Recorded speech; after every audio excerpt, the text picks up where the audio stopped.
warahmatullahi wabarakatuh.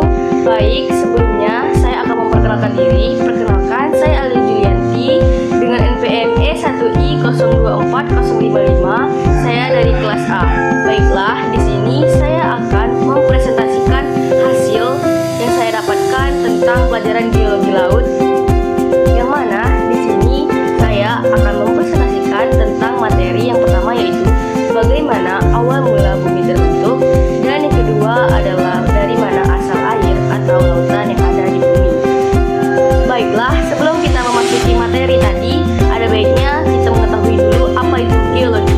Geologi adalah salah satu cabang ilmu kebumian yang mempelajari tentang bumi dan segala isi di dalamnya, termasuk tentang material, struktur, kerak bumi, sejarah bumi, dan material penyusunnya, perubahan fisika dan kimia yang terjadi, serta sejarah perkembangan planet dan kehidupannya.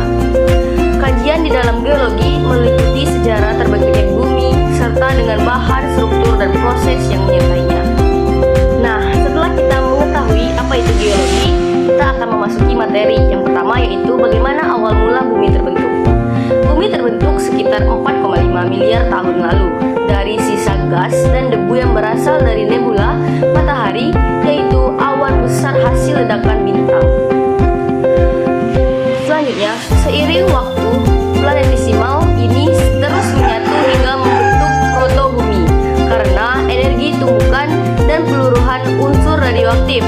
Bumi awal berada dalam kondisi sangat panas dan kemudian mengalami diferensiasi, di mana unsur berat seperti besi tenggelam membentuk inti, sedangkan unsur ringan membentuk mantel dan kerak bumi. Nah, adapun teori nebula, yaitu yang pertama, tata surya berasal dari awan gas dan debu kosmik atau nebula.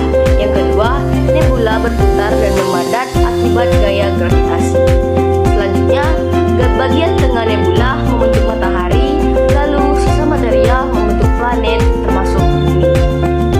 Baik, adapun pembentukannya, yaitu partikel debu saling bertumbukan membentuk planetesimal.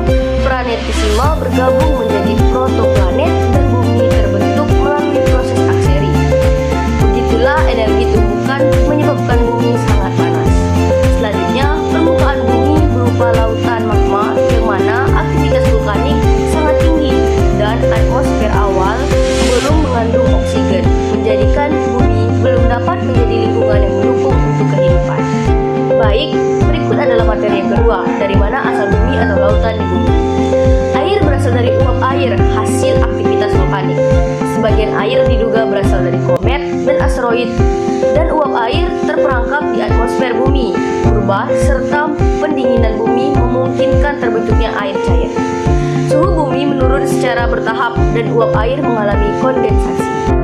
Baik, selanjutnya ada peran laut bagi kehidupan, yaitu sebagai menjaga kestabilan suhu bumi, menjadi sumber makan dan energi. Lautan dapat menghasilkan oksigen melalui organisme fotosintetik yang mana sangat berperan penting dalam siklus air global. Lautan berubah menjadi tempat reaksi kimia awal, mengandung mineral dan senyawa organik, dan menjadi habitat organisme sederhana, serta menandai awal sistem kelautan di bumi. Nah, baik teman-teman, adapun kesimpulan dari presentasi saya kali ini, yaitu bumi dan air terbentuk melalui proses alaminya, yang mana aktivitas vulkanik dan pendinginan bumi berperan penting.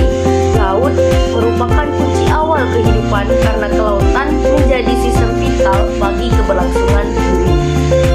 Baik teman-teman, berikut adalah 2 referensi yang saya ambil. Dapat teman-teman lihat pada PPT yang saya tampilkan. Baik, itu saja presentasi saya kali ini mengenai geologi laut, dan saya ucapkan terima kasih.